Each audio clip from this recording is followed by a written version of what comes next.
At the White House this week, President Trump did not personally greet arriving dignitaries, as leaders from around the world assembled for an historic meeting with Ukraine's President Vladimir Zelensky. Instead, the opening welcome was delivered by Ambassador Monica Crowley, the chief of protocol, who stood ready to receive every guest as they stepped onto American soil. Her office is charged with ensuring that official ceremonies, high-level meetings, and every symbolic moment deliver an unmistakable message about the discipline and power of U.S. diplomacy. Flags framed the arrival. Motorcades moved with exact timing, and even the placement of cameras was managed to convey the strength of American leadership. Crowley's leadership had already been tested days earlier during President Trump's summit with Russian President Vladimir Putin in Alaska. Returning to Washington on Air Force One in the early hours of the morning, the president was on the phone with European leaders rather than resting. By dawn, the news arrived that Zelensky would visit the capital on Monday afternoon, leaving barely 36 hours to stage a major White House gathering involving 8 heads of state or government. Crowley and her team organized every aspect of the summit with precision, creating an environment where Trump and Zelensky could focus on substantive talks aimed at securing peace in regions affected by conflict. She describes the effort as intense, but exactly what her office is built to handle. As the nation's top protocol officer, Crowley coordinates daily with the White House, the State Department, and security services to ensure every guest receives proper honors. While American strength is projected without ambiguity, her work is far more than ceremonial. It is a discipline of precision. Floral arrangements, red carpet placement, motorcade timing, microphone alignment, seating charts, and official imagery are all chosen deliberately.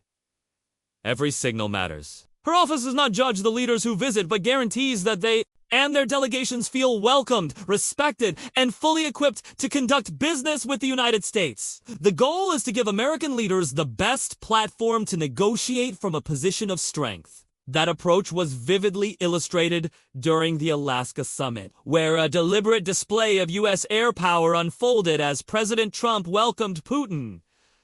A B-2 stealth bomber flew overhead, flanked by F-22 fighters, while additional aircraft waited on the ground. The message was clear.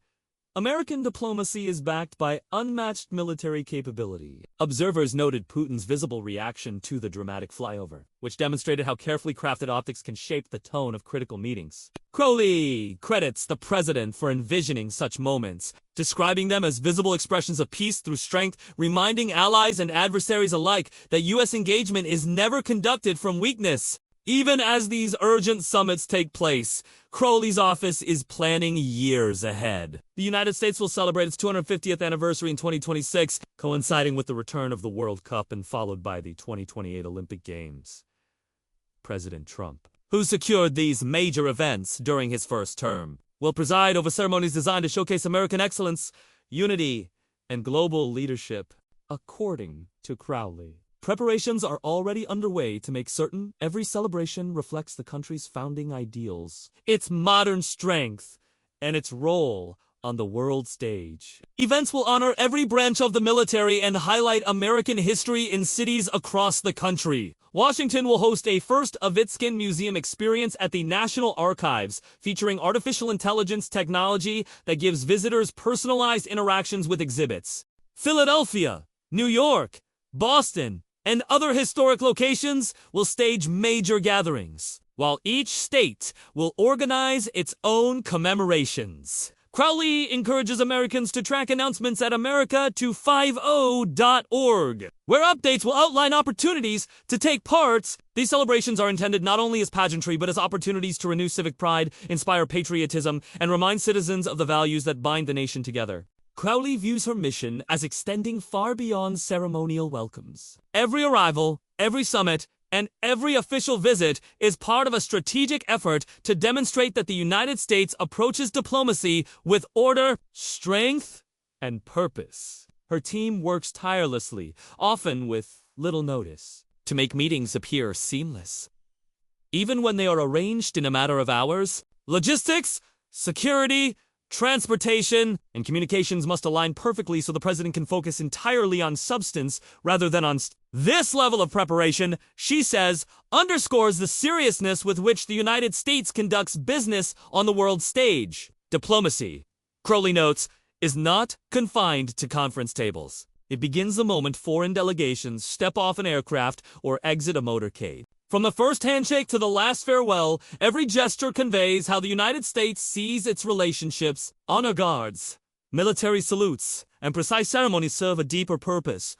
They create an environment where leaders feel respected yet fully aware of America's strength. By managing details so carefully, the chief of protocol helps ensure that negotiations start from a position of credibility and resolve. Looking back at recent events, Crowley reflects on how quickly high-stakes diplomacy can unfold. With only 72 hours separating Trump's Alaska summit with Putin and his Washington meeting with Zelensky, her team faced a demanding schedule that required constant focus and discipline. She describes how Air Force One landed in the middle of the night, how staff coordinated immediately with European counterparts, and how every resource at the White House was mobilized to prepare a gathering involving multiple heads of state. In her words, "This is what we do. We create the best possible setting so diplomacy can succeed." Crowley's responsibilities are growing as the nation prepares for a new era of international attention. In addition to state visits and global summits, her office is helping organize ceremonies tied to major anniversaries of the Army, Navy, and Marine Corps, all leading into the larger celebrations of America's 250th birthday. These events will be held nationwide and designed to reflect shared heritage and national pride. Crowley believes they offer a chance to unite Americans around common ideals at a time of political division. The work, she explains, is not glamorous, but essential. Protocol provides the structure that allows diplomacy to function effectively. It reassures allies, signals strength to adversaries, and communicates American values without a single word spoken. Whether arranging security motorcades at 2 a.m. or ensuring that world leaders see the U.S. as organized, disciplined, and prepared, her office quietly shapes the environment in which critical decisions are made. As the country approaches its Crowley hopes these efforts will remind both Americans and the world of the principles on which the nation was founded: freedom, strength, and unity of purpose. In her view, every flag placement, every salute, every carefully timed moment of ceremony is part of a broader strategy to show that the United States is confident, prepared, and committed to peace through strength. Protocol is not just ceremony, she says. It is a vital instrument of American diplomacy, projecting our resolve and our leadership wherever we meet the world.